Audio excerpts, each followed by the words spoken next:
Hi friends, Thakur electrical के YouTube channel में आप सभी का स्वागत है। आज की वीडियो में सेल और बैटरी के ऊपर लेकर आया हूँ।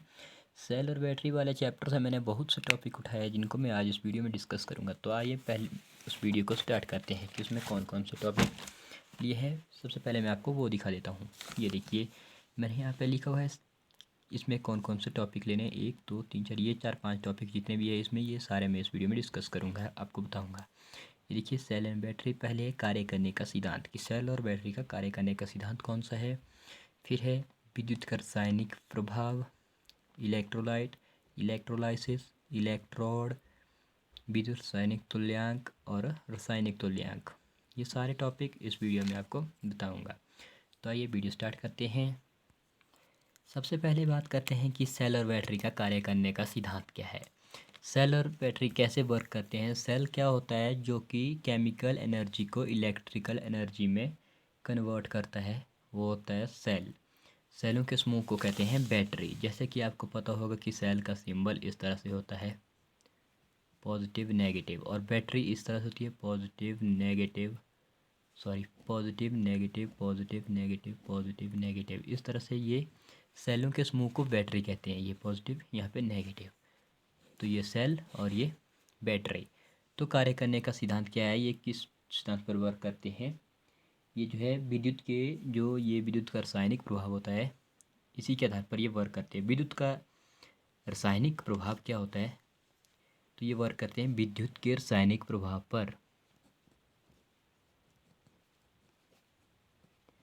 विद्युत के रासायनिक प्रभाव। सेल और बैटरी जो है विद्युत के रासायनिक प्रभाव पर वर्क करते हैं। तो विद्युत का रासायनिक प्रभाव क्या होता है, अगला टॉपिक ये है। तो जब हम किसी इलेक्ट्रोलाइट में से करंट को गुजारते हैं तो उसमें रासायनिक क्रिया होनी जो है शुरू हो जाती है और वह अपने अवयवों में विभाजित हो जाता है। इस प्रभाव को क्या कहते हैं, विद्युत का रासायनिक प्रभाव। जब हम किसी इलेक्ट्रोलाइट में से जो है करंट गुजारते हैं तो वो अपने अवयव में विभाजित हो जाता है। जैसे कि कॉपर सल्फेट है, CuSO4।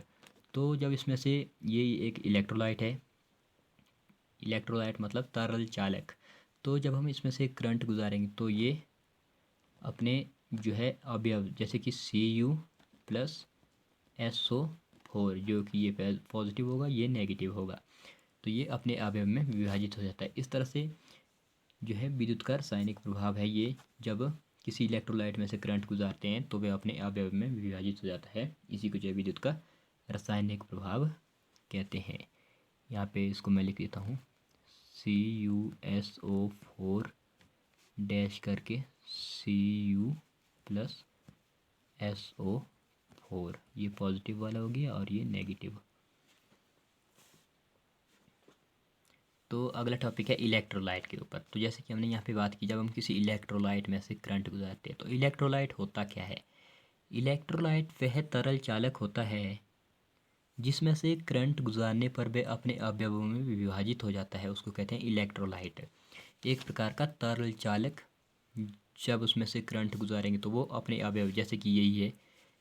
एक और मैं यहाँ पे इक्वेशन लिख देता हूँ, AgNO3, ये होता है सिल्वर नाइट्रेट, ये विभाजित होता है Ag+NO3, जो कि Ag पॉजिटिव होता है और NO3 नेगेटिव होता है। तो इलेक्ट्रोलाइट ये एक तरल चालक है, AgNO3 सिल्वर नाइट्रेट, जिसको इलेक्ट्रोलाइट बोलते हैं। जब इसमें से तरल चालक में से करंट को गुजारेंगे तो वो अपने अवयव में विभाजित होता है, उसको क्या कहते हैं, इलेक्ट्रोलाइट। कोई भी तरल चालक जो उसमें से करंट गुजारने पर अपने अवयव में विभाजित होता है वो इलेक्ट्रोलाइट कहलाता है। तो अगला टॉपिक है इलेक्ट्रोलाइसिस। तो इलेक्ट्रोलाइसिस क्या होता है। इलेक्ट्रोलाइसिस होता है कि यदि जब हम किसी तरल चालक में करंट देते हैं तो वो रासायनिक, उसमें क्या होता है, रासायनिक क्रिया होती है और वह अपने अवयव में विभाजित हो जाता है। तो उस पूरी क्रिया को क्या कहते हैं, इलेक्ट्रोलाइसिस। इलेक्ट्रोलाइट यानी कि ये इलेक्ट्रोलाइट है। इलेक्ट्रोलाइट का उसमें से करंट गुजारने पर अपने अवयव में विभाजित होना, ये सारी जो प्रक्रिया क्या कहलाती है? इलेक्ट्रोलाइसिस। तो यही क्रिया जो है इलेक्ट्रोलाइसिस है। इलेक्ट्रोलाइट का उसमें से करंट गुजारने पर अपने अवयव में विभाजित होना इलेक्ट्रोलाइसिस कहलाता है। तो अगला टॉपिक है इलेक्ट्रोड। इलेक्ट्रोड क्या होते हैं? इलेक्ट्रोड होते हैं जो इलेक्ट्रोलाइसिस के या इलेक्ट्रोलाइट के अंदर जो है करंट को प्रवाह करने के लिए होते हैं। जो इलेक्ट्रोड होते हैं ये ऐसी रॉड टाइप होती है, इसके द्वारा जो है रॉड टाइप भी होती है, प्लेट टाइप भी होती है। सेल में इस तरह से प्लेट टाइप की होती है, पॉजिटिव प्लेट और नेगेटिव प्लेट इस तरह से। इनका काम क्या होता है कि इलेक्ट्रोलाइट के अंदर करंट को भेजने के लिए जो है इनका प्रयोग किया जाता है। ये दो प्रकार की होती है, एक होती है एनोड, दूसरी होती है कैथोड। जो एनोड होती है वो होती है पॉजिटिव प्लेट, पॉजिटिव टर्मिनल, और जो कैथोड होता है वो होता है नेगेटिव टर्मिनल। जो एनोड होता है वो उत्पन्न मैक्सिमम सेल या बैटरी में वो कॉपर और Cu और कार्बन का बना होता है, लेकिन जो कैथोड है वो हमेशा जिंक का ही बना होता है। नेगेटिव टर्मिनल जिंक का ही बना होता है। जो एनोड है वो कॉपर और कार्बन का बना होता है। कार्बन जो ड्राई सेल होती है आपके, उसमें जो पॉजिटिव प्लेट है वो कार्बन की बनी होती है। तो अगला टॉपिक है विद्युत रासायनिक तुल्यांक, जिसको कहते हैं इलेक्ट्रोकेमिकल इक्विवेलेंट। ये कई बार क्वेश्चन भी आ जाता है। इसको शॉर्ट फॉर्म जो है ECE। कई बार ये क्वेश्चन पूछा जाता है कि what is the full form of ECE, तो उसका फुल फॉर्म होता है इलेक्ट्रोकेमिकल इक्विवेलेंट। जब किसी इसकी जो परिभाषा होती है, जब किसी इलेक्ट्रोलाइट में से 1 एम्पियर की करंट 1 सेकेंड के लिए गुजारी जाए, तो उसमें से जो अवयव, जो इलेक्ट्रोलाइट में से उससे निकलने वाली जो पदार्थ की संहति है, अवयव है, उसको क्या कहते हैं? उसका विद्युत रासायनिक तुल्यांक कहते हैं। इसका जो चिन्ह होता है वो Z होता है, साइन।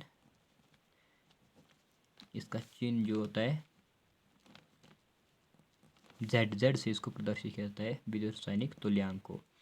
क्या बोलता है कि जब किसी इलेक्ट्रोलाइट में से 1 एम्पियर की करंट 1 सेकेंड के लिए गुजारी जाए, कोई इलेक्ट्रोलाइट है उसमें से 1 एम्पियर की करंट गुजारनी है 1 सेकेंड के लिए, तो उस टाइम जो इलेक्ट्रोलाइट में से पदार्थ की संहति या उसमें जो उसके अवयव अलग होते हैं, उसको क्या कहते हैं? उस पदार्थ की, उसको विद्युत रासायनिक तुल्यांक कहते हैं। उस पदार्थ का इलेक्ट्रोकेमिकल इक्विवेलेंट कहते हैं उसको। जितनी भी 1 सेकेंड में 1 एम्पियर की करंट गुजारने पर जितने भी पदार्थ के अवयव या उससे जो संहति, मास, संहति को कहेंगे हम मास, जो उसमें से निकलेगी उसको पदार्थ का इलेक्ट्रोकेमिकल इक्विवेलेंट कहेंगे। जो आज का लास्ट टॉपिक है वो है रासायनिक तुल्यांक। रासायनिक तुल्यांक क्या होता है? किसी भी पदार्थ के एटॉमिक वेट और वैलेंसी के अनुपात को क्या कहते हैं? रासायनिक तुल्यांक। ये एक अनुपात है, इसमें क्या लिखेंगे? एटॉमिक वेट यानी कि परमाणु भार बटे संयोजकता, वैलेंस यानी कि संयोजकता। ये रासायनिक तुल्यांक को आप सिंपली इस तरह से याद कर सकते हैं, परमाणु भार बटे संयोजकता। इसका जो चिन्ह है वो है E। रासायनिक तुल्यांक, जिसको कहेंगे केमिकल इक्विवेलेंट।